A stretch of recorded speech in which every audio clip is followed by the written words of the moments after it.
Kuasa, kami berdiri di altar-Mu serta kami mengucap syukur kepadamu. Kami berdiri di hadapan-Mu sebagai tanda kami membuka seluruh kehidupan kami untuk menerima kebenaran firman-Mu.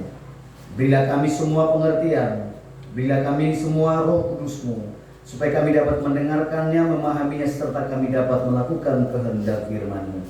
Amin. Silakan duduk. Shalom.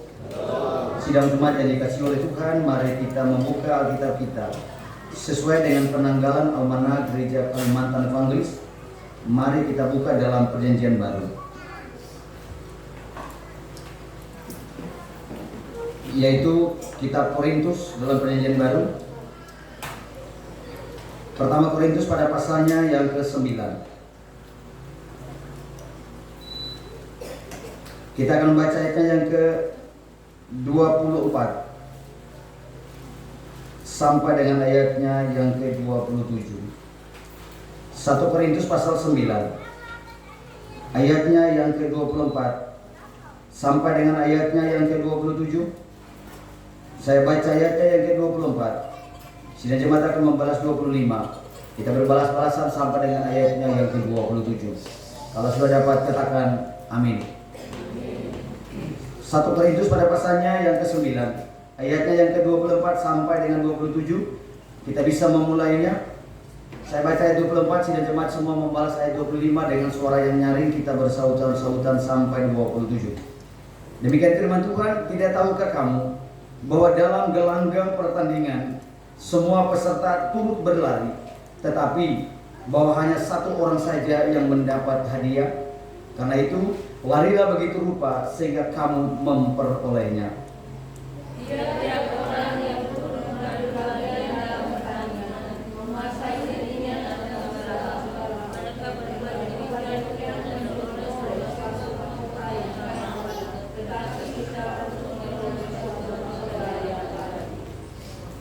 sebab itu tidak berlari tanpa tujuan, dan aku bukan petinju yang sembarangan saja memukul. Tetapi aku melatih tubuhku dan kuasanya sesungguhnya, supaya sudah memberikan diri kepada orang lain dan aku sendiri. Demikian jawaban kita pada saat pagi hari ini. Kata Tuhan Yesus, berbahagialah setiap orang yang mendengarkan firman-Nya serta melakukan di sepanjang kehidupan ini. Shalom. Sekali lagi, shalom. Ada filosofi tentang hidup begini. Hidup ini ibarat sebuah pertandingan. Karena hidup ini adalah sebuah pertandingan, maka semua orang berlomba-lomba. Semua orang yang sementara ini menikmati hidup ingin untuk menjadi seorang pemenang dalam pertandingan itu. Tetapi tidak semua orang bisa menjadi pemenang, karena di dalam sebuah pertandingan itu pasti ada yang kalah dan ada yang menang. Tidak bisa semua menjadi pemenang. Kalau semua pemenang bukanlah sebuah pertandingan. Itu filosofi yang pertama. Filosofi yang kedua, bahwa hidup ini adalah sebuah perjuangan. Karena hidup ini adalah sebuah perjuangan, maka kita perhatikan ada sebagian orang yang hampir-hampir tidak punya kesempatan lagi dengan keluarga. Berjuang terus-menerus untuk mencapai tujuan kehidupan. Itu filosofi yang kedua. Filosofi yang ketiga adalah hidup ini adalah anugerah. Nah, ini dia. Saya ulang. Filosofi yang kedua adalah hidup ini adalah sebuah anugerah. Karena hidup ini adalah sebuah anugerah, maka sebagian orang ketika mereka menjalani kehidupan ini, mereka selalu menandainya dengan mengucap syukur. Hanya orang-orang yang menyadari bahwa hidup ini adalah anugerah yang mampu untuk melakukan hal demikian.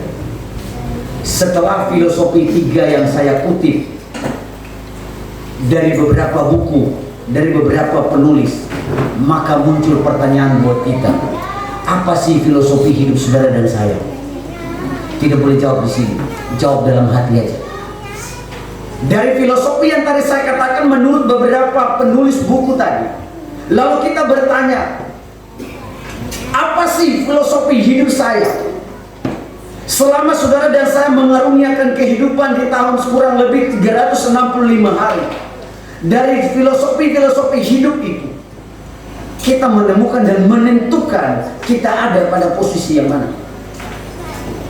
Jawab masing-masing dalam hati. Paulus lebih cenderung untuk mengambil filosofi yang pertama tentang kehidupan ini, bahwa hidup itu adalah sebuah pertandingan. Dia mengambil sebuah sarana olahraga bertinju. Karena sebuah pertandingan, sebagai seorang petinju, Paulus mengatakan dalam ayat 28, dia tidak sembarangan memukul. Kecuali bukan seorang yang memang spesialis petinju, kalau dia bertinju sembarang dia pukul. Pernah nonton film Dono? Dono bertinju dengan yang manusia yang kurus sekali itu. Siapa tuh yang jatuh meringgi itu? Pernah nonton itu? Coba lihat, karena dia bukan ahli petinju, mukul sembarang, belum mukul pun sudah jatuh duluan. Itu karena dia bukan orang profesional di bidang itu. Tapi kalau kita perhatikan Mike Tyson, tidak sembarangan dia menjalani pertandingan itu. Dia mesti melalui sebuah latihan. Kalau mau menemukan sebagai seorang juara, seorang winner, dia harus mempersiapkan kehidupannya dengan selalu dan senantiasa berlatih. Nah, kita ambil dengan nilai untuk kita hidup hari-hari. Paulus menggambarkan bahwa kehidupan kita, kehidupan saudara dan saya itu sama seperti sebuah pertandingan. Maka dalam hidup ini mesti kita berlatih. Kalau saudara dan saya sudah memasang tujuan atau goal hidup ini, bahwa hidup ini adalah sebuah pertandingan, maka saudara dan saya harus berusaha untuk memenangi pertandingan itu. Bagaimana caranya kita harus memenangi pertandingan itu? Salah satunya adalah dengan senantiasa berlatih. Timotius mengatakan begini dalam kitab Timotius 2 Timotius mengatakan begini, saudara-saudara, latihlah dirimu beribadah. Ibadah itu berguna dalam segala hal, karena mengandung janji baik untuk hidup ini maupun hidup yang akan datang. Kita kaitkan dengan ayat 28. Paulus menegaskan bahwa kehidupan ini ibarat sebuah pertandingan. Maka pertandingan iman itu mesti kita mulai dengan sebuah latihan.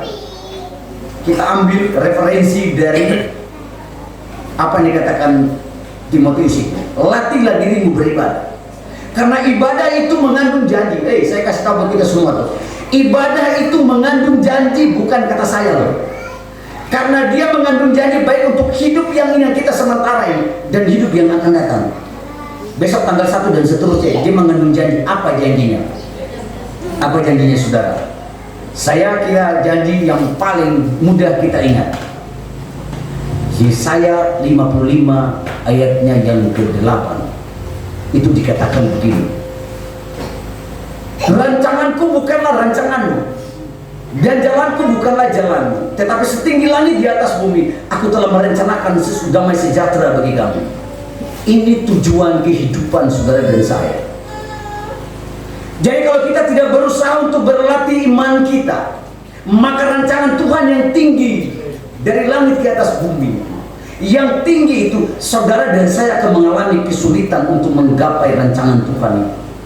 Sebab apa? Kita tidak memperbiasakan hidup kita untuk berlatih. Latihlah dirimu beribadah, karena ibadah itu mengandung janji baik untuk hidup ini maupun hidup yang akan datang. Saya kira semua kita ini sudah punya rencana dan rancangan, betul? Untuk memasuki arena kehidupan kita yang baru pada hari besok dan seterusnya. Tidak kalah penting, rancangan dan rencana kita mesti kita letakkan di dalam kuasa Allah yang Maha Kuasa itu. Rencana dan rancangan kita memulainya dari hari ini. Tidak mungkin kita merencanakan sesuatu untuk masa depan kita. Kita tunggu masa depan datang baru kita menjalaninya. Tidak. Kita menjalaninya dari hari ini. Rencanakanlah sesuatu yang berguna. Rencanakanlah sesuatu yang baik. Rencanakanlah sesuatu yang nantinya mencukupkan kehidupan saudara. Tetapi jangan lupa, rencanakanlah tentang kehidupan iman saudara. Rencanakanlah tentang kehidupan iman keluarga kita. Rencanakanlah tentang iman kehidupan beriman tentang anak-anak kita. Karena disitulah kita memulai sebuah perlombaan atau pertandingan. Saya pernah ditanya begini, Pak, apa bedanya perlombaan dan pertandingan? Nah, apa bedanya perlombaan dan pertandingan? Saya mengalami kesulitan untuk menjawab. Tapi lalu saya berpikir begini, tidak pernah ada orang mengatakan ada pertandingan lari. Jarang kan? Yang ada adalah perlombaan, lomba lari maraton dan sesungguhnya. Tidak pernah orang mengatakan ada perlombaan sepak bola. Cepat-cepat saya berpikir. Jadi perbedaan antara perlombaan dan pertandingan adalah kalau pertandingan itu ada yang bermusuhan, tapi perlombaan itu bersama-sama kita lari. Cepat saya berpikir, kalau enggak malu juga ya. Saya nggak tahu itu, tapi itu cuma logika berpikir aja, entah itu benar apa. Tapi memang seperti itu. Kalau berlomba ya kita sama-sama. Tapi kalau bertanding pasti ada permusuhan, ada perlawanan. Seperti orang sepak bola tuh. Tidak ada kita rame-rame datang bawa bola masuk ke gawang kita, habis itu rame-rame kita masuk ke lawan. Kan nggak ada itu. Harus ada perjuangan. Oleh sebab itu saudara dan saya akan masuk di dalam sebuah kehidupan yang digambarkan oleh Paulus adalah sebuah pertandingan. Karena sebuah pertandingan, maka saudara dan saya bertanding melawan siapa? Ya kan? Kalau ada pertandingan pasti ada yang dilawan. Tapi yang pasti kita akan berlawanan dengan rencana dan rancangan kita. Apa rancangan dan rencana kita? Rencana dan rancangan kita adalah sesuatu yang baik untuk kehidupan kita. Dan ini sebuah tantangan. Saudara dan saya tidak pernah akan tahu besok ini akan kita alami apa, kita nggak tahu. Saudara dan saya tidak pernah akan tahu sepanjang tahun 2024 nanti kita bisa hidup sampai dengan Desember apa enggak, kita nggak ada yang tahu. Justru dalam hal yang tidak kita tahu itu, maka kita harus berjuang untuk mempertahankan akan kehidupan ini. Karena kita semua bertanding, maka kita akan ada di dalam sebuah pertandingan. Berjuanglah selagi Tuhan masih memberikan kekuatan untuk kita memperjuangkan akan hidup ini. Bertandinglah selagi Tuhan masih memberikan kehidupan ini untuk kita bertanding. Berlomba selagi Tuhan masih memberikan kesempatan untuk kita berlomba-lomba mencari apa yang menjadi tujuan kita. Tapi satu hal yang kita mau ingat, di dalam tujuan kita, letakkanlah rancangan Tuhan di dalamnya. Yesaya 55 ayat yang ke-8. Amin. Mari